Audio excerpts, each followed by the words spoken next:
fi mu positionné wu ci li nga xamante moom mooy xëy na dans le combat de l'unisson des pays de la CEDEAO ñu gis ñu jël Bassirou Diomaye jël sas ko ngir mu def la médiation entre les pays de l'AES tels que le Burkina Faso le Mali ainsi que le Niger ngir ñu mën a dellu soit ci CEDEAO. Est-ce que aujourd'hui vous pensez que tey jii Bassirou Diomaye a les ailes pour pouvoir peut-être remobiliser en quelque sorte la CEDEAO, mais aussi est-ce que vous pensez que tey comme ni nga koy waxee avec justement l'appui du professeur Bassirou peut justement réussir cette mission? Sa question bu am importance mais xam nga tamit ngeen baal ma de danaa wax loo xam ne tamit mooy li nga xam ne malheureusement mooy di am suñuy waxtaan waxante dëgg si la du dëgg xam nga mën naa si wax si affaire yi CEDEAO yooyu man maa njëkk a nekk directeur de la communication de la CEDEAO ñi daan wax naan kii di journaliste ba may génn si ma jël paie à l'école là ba may nekk CEDEAO directeur de la communication ñu si bari judduwuloon xam nga la wax donc xam naa CEDEAO xam naa la fa nekk ak chef d'État yi daan nekkoon di def organisation bi ñoo def le traité révisé de 1993 ñoo def les négociations de maintien de la paix que ce soit au Libéria ou ailleurs les déclarations de principe politique la démocratisation donc xam naa am naa lu ma si xam tuuti et ma lay remercier aussi li nga posé question sur géopolitique parce que c'est important que suñuy waxtaan tamit ñu muur ko avec ce qui est vraiment l'écosystème bi nga xam ne moo koy décider yow xam nga ne mënuloo wax àddina tey te waxuloo ce qui va se passer aux États-Unis si Donald Trump devient président en novembre est-ce que c'est Kamala Harris qui va passer ce qui se passe avec même vous entendez les différences sociétales dégg nga même sur les Jeux olympiques comment certains commencent à critiquer Erdogan dégg nga ko démb mu naan non c'est une insulte à Jésus la mise en scène dégg nga Donald Trump wax ko c'est 12 accords tamit nga xam ne c'est ay gay wala transsexuel lañ fa teg donc vous voyez que adduna bi nous vivons une nouvelle guerre froide soutenue par la technologie ce que j'appelle la tectonique des plaques numériques cette technologie là moo koy soutenir moo koy amplifier moo koy gën a may doole mais cette géopolitique là c'est une géoéconomie parce que c'est une course contre des modèles économiques business economics nga xam ne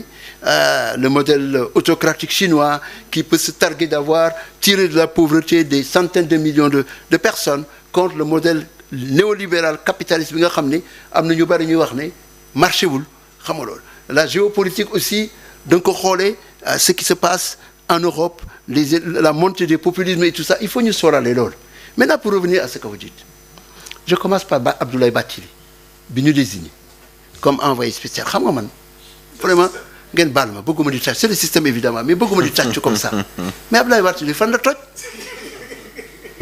nañu xam ne fan la toj fañ ko ñu ko jox yëpp dafa échoué. du envoyé spécial de l'Organisation des Nations Unies au Libye aussi.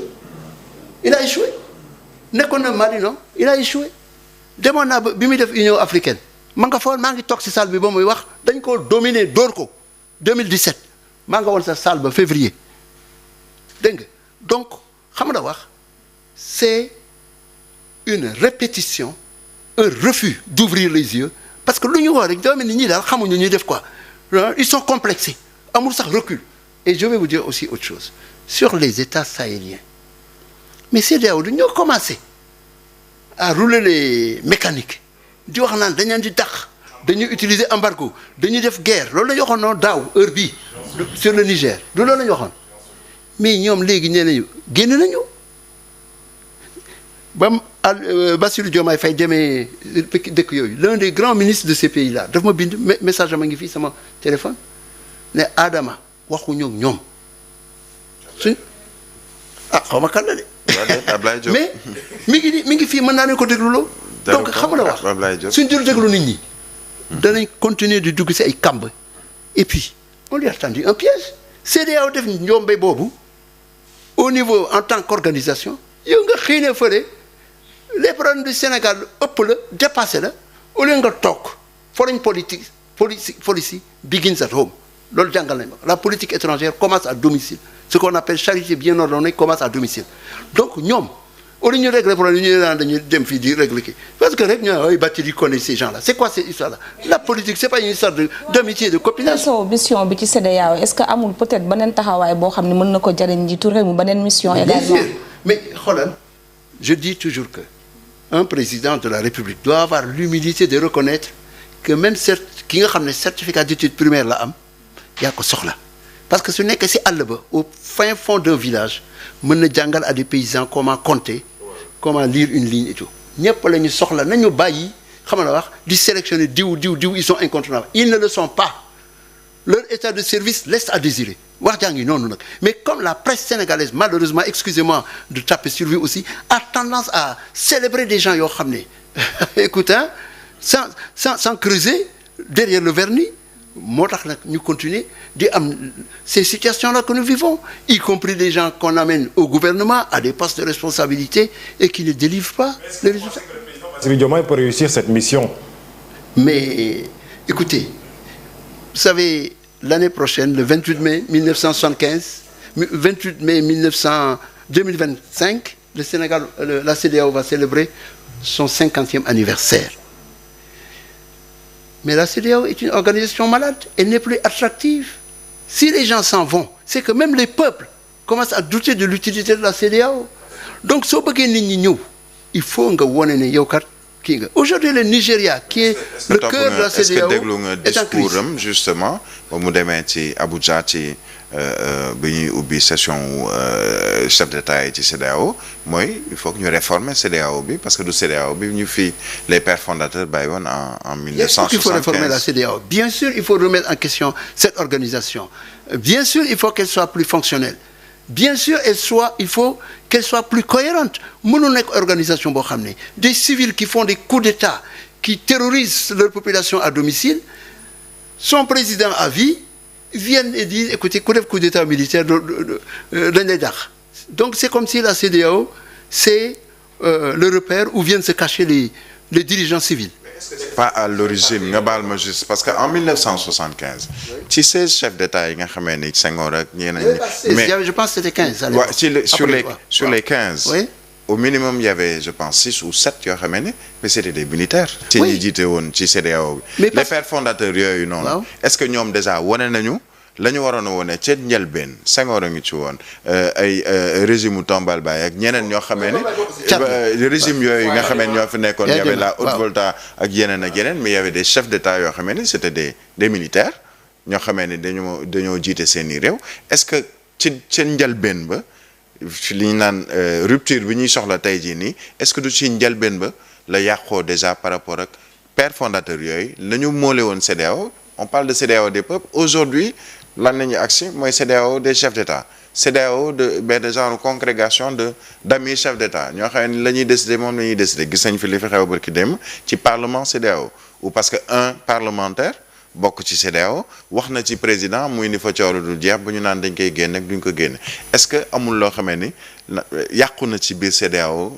pour defaraat ko dina xaw a jafe. xam nga origine CEDEAO soo ko bëggee xam doo ko méngale ak lim situation bi ñu nekk tey parce que contexte yi bokkul 1975 c'était le cœur de la guerre froide ñi ngi daan xeex guerre froide la woon idéologique il y avait des rivalités idéologiques donc pour créer la CEDEAO le 28 mai 1975 il fallait faire un consensus à minima le minimum et le consensus à minima fan lañ ko mënoon a trouver sur l'économie moo tax soo xoolee CEDEAO ça s'appelle la communauté économique des États de l'Afrique de l'Est quand j'étais directeur à la CEDEAO j'ai écrit maintenant dépassé nañ loolu il faut qu'on crée un nouveau sigle un nouveau nom pour que ça puisse englober les nouvelles missions de la CEDEAO la communauté des États de l'Afrique de l'Ouest au moins pour pouvoir dire que maintien de la paix démocratie genre etc yooyu yëpp bokk na si mais mission originelle yi c'était d'abord mission économique ensuite dans le contexte de 1975 les régimes autoritaires étaient tolérés la démocratie n'était pas quelque chose de consensuel comme ça l'est devenu après la chute du mur de Berlin en novembre 1989 n'est-ce pas à l'époque qu'est-ce qu'il y avait donc il y avait 2 chefs d'État qui étaient des militaires qui ont initié la CEDEAO. C'était Yakubu Gowon, le général, qui venait de sortir de la guerre du Biafra entre 1966 et 1970. Et il y avait Gnassingbé Eyadema, qui était un autocrate, qui était celui qui a fait un coup d'État en 1967. Et ils ont fait un premier coup d'État en 1963 contre Grunitzky. Alors, ce qui s'est passé après 1975, c'est qu'il y a eu une évolution progressivement vers li ñuy waxe démocratisation. De sorte qu'en 1990, le consensus mondial, c'était d'aller vers le pluralisme, la démocratie, la liberté d'expression. Et les pays ouest-africains l'avaient accepté. C'est pour ça, je vous ai dit tout à l'heure, que lorsque j'y étais, nous avons lancé ce qu'on a appelé la déclaration de principes politiques, copiée sur le modèle du Commonwealth lors de sa déclaration à Harare pendant le sommet de 1991. C'était l'époque où la CEDEAO a décidé aussi de faire les opérations de maintien de la paix, parce qu'avec la fin de la guerre froide, les pays occidentaux et même les pays qui se sont effondrés dans l'ex-Union soviétique et même la Chine avaient quitté l'Afrique. L'Afrique était sous-traitée à des institutions technocratiques, Banque mondiale, Fonds monétaire international, ils faisaient de l'ajustement structurel. Et donc, il fallait créer des mécanismes de maintien de la paix. Lors d'un sommet à Banjul, en août 1990, la CEDEAO a décidé de créer l'ECOMOG et d'intervenir au Libéria. Août 1990, souvenez-vous, c'était l'intervention de l'Irak au Koweït, le 2 août. Et George Bush père a décidé d'envoyer les forces américaines avec une coalition organisée par James Baker contre, n'est-ce pas, cette invasion du Koweït par l'Irak. Donc, moment bobu, les pays ouest-africains, heureusement c'était un grand moment de la CEDEAO, ont compris qu'il fallait qu'ils prennent en main leur destinée. Et donc ils ont commencé à faire les opérations de maintien de la paix et à aller dans le sens des tendances lourdes vers la démocratisation. Lolu moy li nga xamné fofu lañ doon avancer. Ñepp nanguko. Et je me souviens en 1999, en juin 1999 à Alger, lors d'un sommet de l'Organisation de l'Unité africaine. J'y étais. Abdou Diouf, il m'avait invité, on est allés ensemble. Lors de ce sommet, pour pouvoir être un continent attractif, avoir des partenariats, là, l'Afrique def, nous allons changer notre modèle, notre image. Et nous disons aux partenaires extérieurs de l'Afrique que désormais, nous allons rejeter les coups d'État. Nous allons faire une meilleure gouvernance démocratique. Nous allons demander à nos armées de s'occuper de la sécurité intérieure. Ce consensus-là, ce concept-là, ce contrat-là, le fondement avec lequel, en 2001-2002, les dirigeants africains ont pu créer le NEPAD et ont pu, en 2001, lors du sommet de Gênes, en Italie, dire aux pays du G7 que nous sommes prêts à créer donc ce cadre-là. Nous allons faire une meilleure gouvernance, plus vertueuse, plus de démocratie, à demander aux militaires de retourner dans les casernes, etc. J'étais il y a 2 semaines à une conférence sur le sommet pour l'éducation. Entre parenthèses, je peux également être utile là-bas au Sénégal.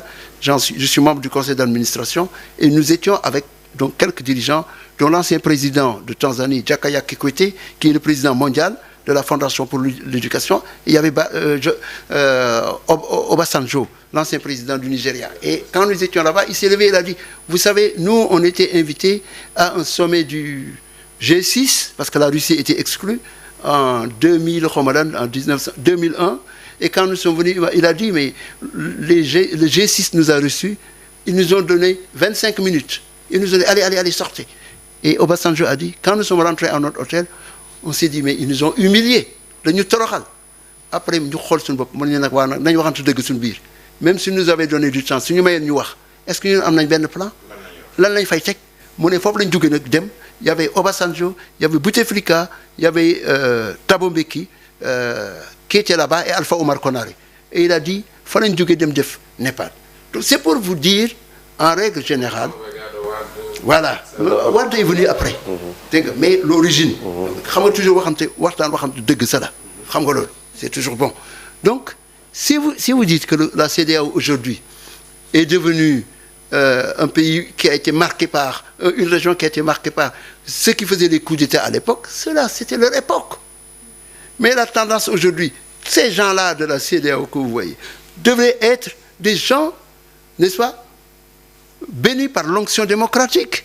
Mais une fois qu'ils sont portés au pouvoir, ils font ce que les Britanniques appellent, les anglophones, one man, one vote, once. Vous votez une fois pour moi, vous êtes une personne qui vote, mais c'est là.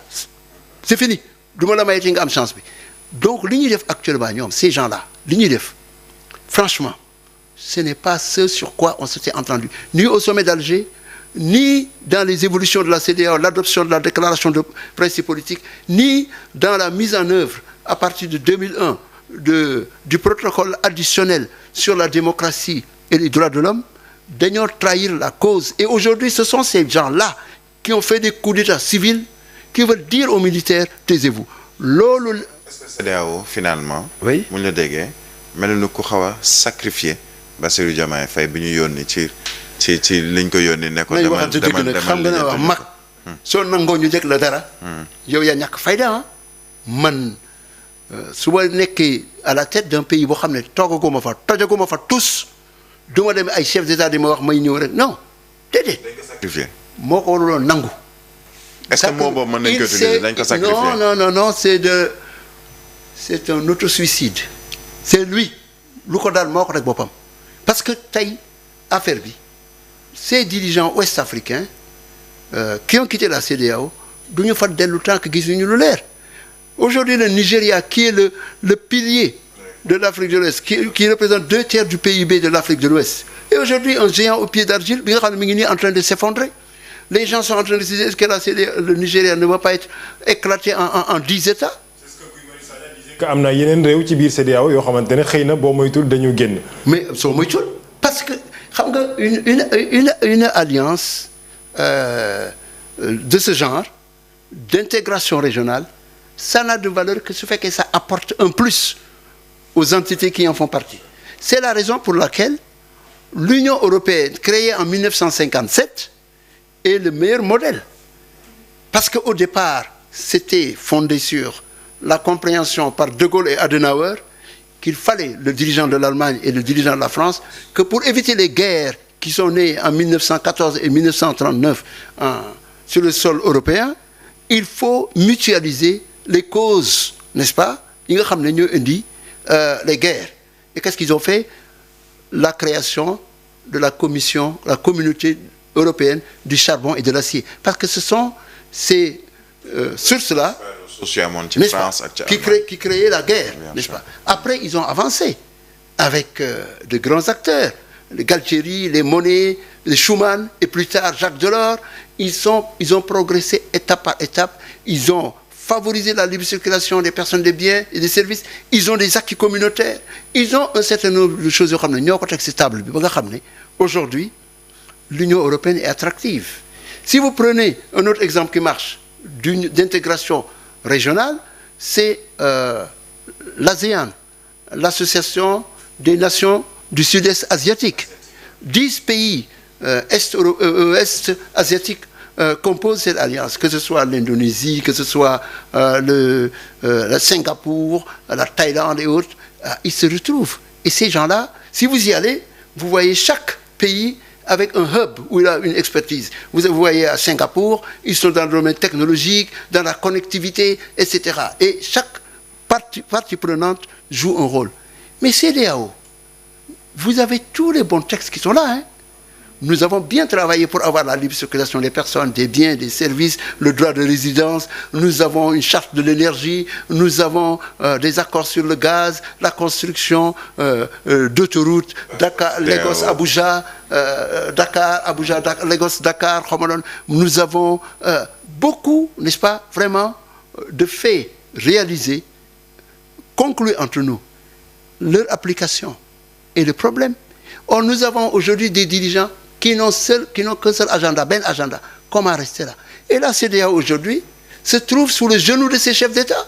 Kenn mënu fa wax loo xam ne waruloo ko wax suñ fi jàppee nit wala rey nit man mii nekkoon na directeur CEDEAO est-ce que bi ñu ma jàppee di nga CEDEAO wax j'ai dû faire une lettre ouverte au chef d'État de l'Afrique de l'Ouest Vous les entendez se prononcer sur les centaines, pour ne pas dire milliers de personnes qui étaient soit tuées ou arrêtées au Sénégal, l'immigration, les gens qui meurent? Non. Donc aujourd'hui, je pense, pour sauver la CEDEAO, ce n'est pas d'aller faire une médiation qui risque, n'est-ce pas, de ne pas produire dans l'immédiat de résultats. Parce que les nations refusent l'humiliation. Les nations... Est-ce qu'il faut sauver la CEDEAO ou il faut rebâtir en quelque sorte la CEDEAO? Les deux vont de pair. Il faut rebrander. Il faut que l'image de marque, que le nom de la CEDEAO, que les peuples, n'est-ce pas, se lèvent et décident de ce que doit être la CEDEAO. Que les intellectuels, il y en a beaucoup qui connaissent, n'est-ce pas, le débat sur l'intégration africaine, que ces gens-là prennent position, écrivent sur ces enjeux-là. Avant de passer xam naa ci li nga xam moom mooy jëm ci wàllu CEDEAO ak ñoom seen dafa am benn mbir boo xamante ne ñi fi nekk jaayoon nañ ko les Sénégalais en quelque sorte comme ça comme quoi que dañuy def une monnaie unique boo xamante ne CEDEAO ECO ñu duppe woon ko ni mel waaw mu nekkoon loo xamante ne ñu ngi koy xeex déjà ñu ngi ciy waxtaan ECO boobu. dans le cadre économique mais mën na koo lijjanti sa CEDEAO bëgg lijjanti monnaie boo xamante ne souvent dans le cadre économique avec justement la communauté mais dans le cadre sécuritaire surtout bu ñu xoolee li nga xamante ne moom mooy la CEDEAO avec la sécurité parfois ñu gis li nga xam mooy les attaques Wagner yi nga xamante en fait les attaques djihadistes yi nga xam ne ñu ngi koy gis avec la présence aussi de la Russie dans certains pays qui sont de la CEDEAO. On a vu hier li nga xam moom moo xew ci Mali dans l'est du Mali avec justement les attaques qu'on a vu. Est-ce qu'aujourd'hui dans le cadre sécuritaire est-ce qu'aujourd'hui dans le cadre économique jàpp nga ne xëy na am na ay yoo xamante ne war nañ ko ci joyanti ci lu jëm ci éco bi mais aussi dans le cadre sécuritaire surtout avec la menace djihadiste entre autres. waaw xam nga CEDEAO wax naa la ne këyit yëpp am na beaucoup